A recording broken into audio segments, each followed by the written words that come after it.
हम लोग को देखने को मिल रही है। 2-2 हजार किलोमीटर से पैदल चल रहे हैं लोग, भूख प्यास से मर रहे हैं लोग। हमारी माता बहनें, 6 महीने का बच्चा किसी के पेट में है, किसी के 7 महीने का, किसी के 8 महीने का, और वो हजारों किलोमीटर पैदल चल रही है। और ये क्रूर प्रधानमंत्री, हिटलर प्रधानमंत्री, कंस प्रधानमंत्री भारत का, पता नहीं किस दुनिया में जीता है ये प्रधानमंत्री कि मजदूरों की परेशानी, हमारे देश में माता बहनों की परेशानी इस व्यक्ति को कहीं नजर ही नहीं आता है। नमस्कार मित्रों, मैं धनेश्वर महतो।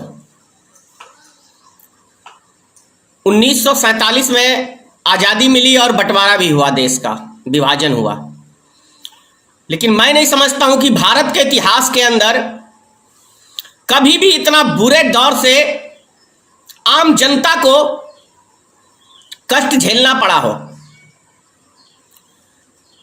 जैसा तस्वीर देखने को मिल रहा है, मानवता को शर्मसार करने वाला तस्वीर है। और जिस व्यक्ति के आंख से आंसू ना आए और दया ना आए, वो मानवता कहलाने के लायक नहीं है। और वो व्यक्ति है भारत का प्रधानमंत्री श्री नरेंद्र मोदी। वो मानवता के नाम पे कलंक प्रधानमंत्री है। उसके अंदर एक भी, किसी भी एंगल से मानवता है ही नहीं। क्योंकि जैसी तस्वीरें हम लोग को देखने को मिल रही है, 2-2 हजार किलोमीटर से पैदल चल रहे हैं लोग, भूख प्यास से मर रहे हैं लोग। हमारी माता बहनें, 6 महीने का बच्चा किसी के पेट में है, किसी के 7 महीने का, किसी के 8 महीने का, और वो हजारों किलोमीटर पैदल चल रही है।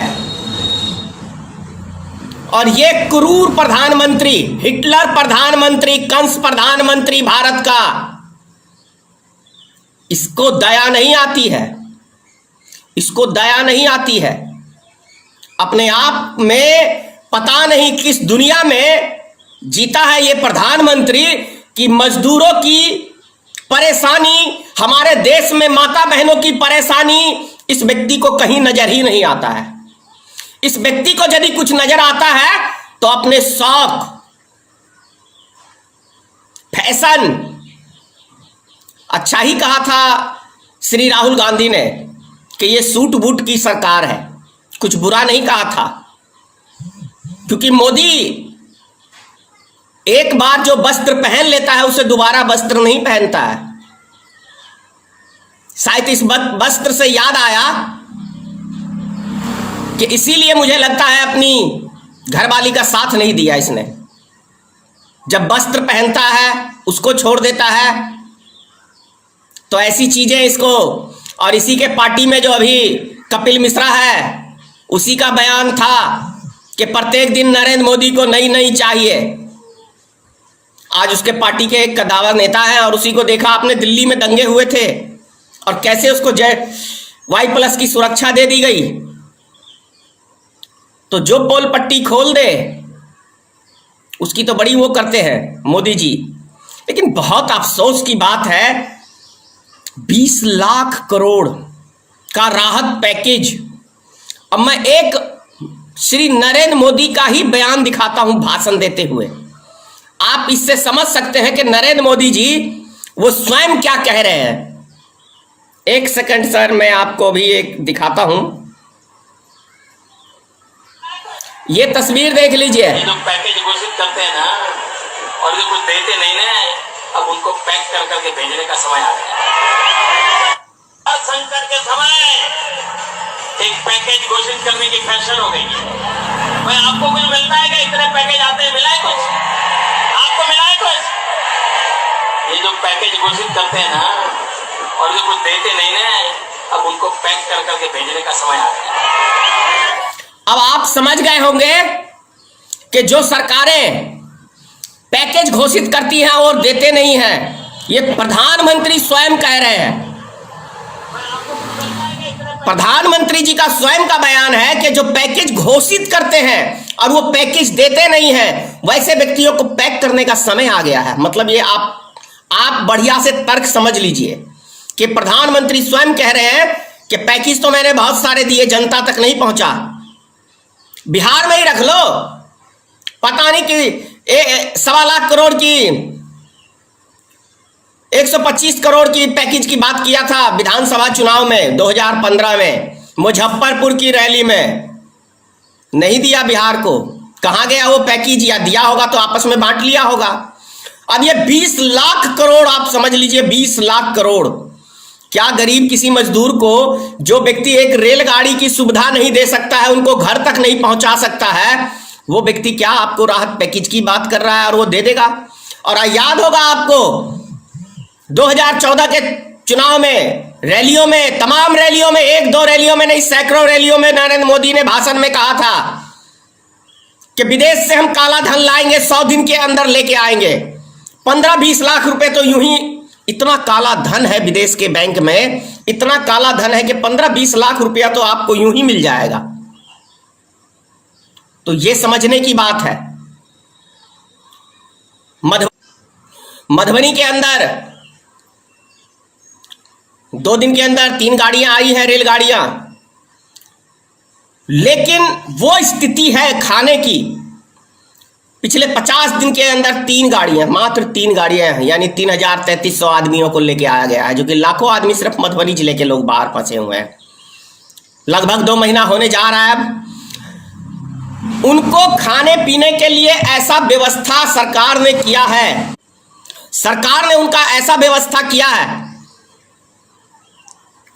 कि जैसे कोई जानवर को चारा नहीं देके भाग जाता है, वो तो जानवर को फिर भी मिला के खिलाता है, तो इस तरीके से चारा दे देता है, यानी खाना, और छोड़ देता है। और जैसे 4 कुत्ते नहीं उसके खाने के ऊपर झपटते हैं, उसी तरह से।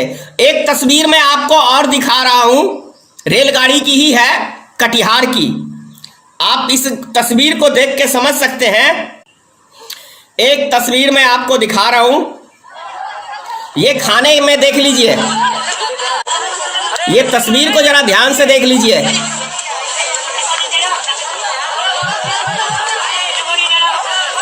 ये कटिहार रेलवे स्टेशन की है, खाने को लोग लूट रहे हैं।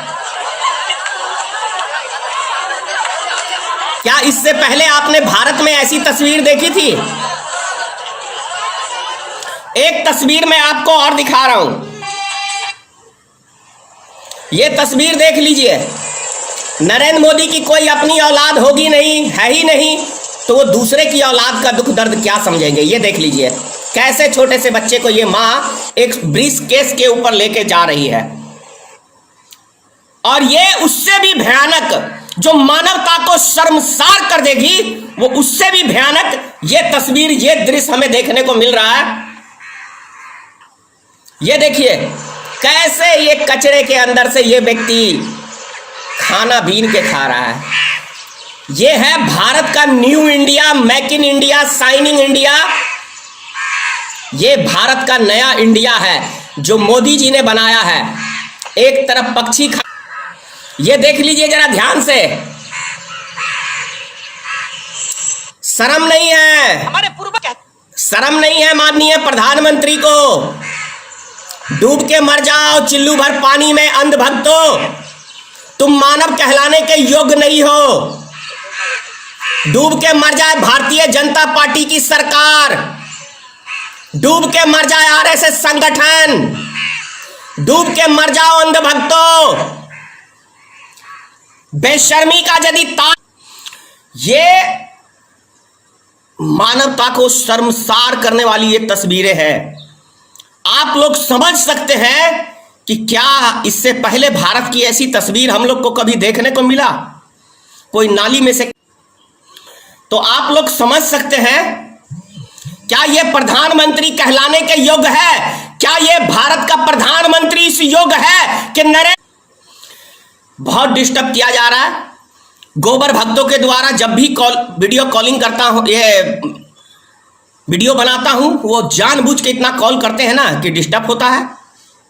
आदत से मजबूर है ना, क्योंकि मानवता इनके पास है नहीं और सच्चाई इनको देखना कतई पसंद नहीं है। ये तो जी रहे हैं कि अगर मोदी जी कुएं में कूदेंगे तो हम कुएं में कूदेंगे। कल मैंने ऐसा एक तस्वीर भी देखा था, अंधभक्त इसी का नाम है, कि आगे की नहीं सोचना, पीछे की नहीं सोचना, जो मेरे आका ने कह दिया बस आका का पालन करना है। इसीलिए कहता हूं अंधभक्त, गोबर भक्त, अरे भारत का हाल खराब हो गया। कोरोना वायरस क्या मार रहा है लोगों को? कोरोना वायरस तो एक बहाना बना के रख दिया है। कोरोना वायरस एक बहाना है। असली निशाना गरीब मजदूर, बिहार यूपी के मजदूर हैं। इनको मारने का एक बहुत बड़ा प्लान है नरेंद्र मोदी का, योगी आदित्यनाथ का, नीतीश कुमार का। यह बहुत बड़ा प्लान है।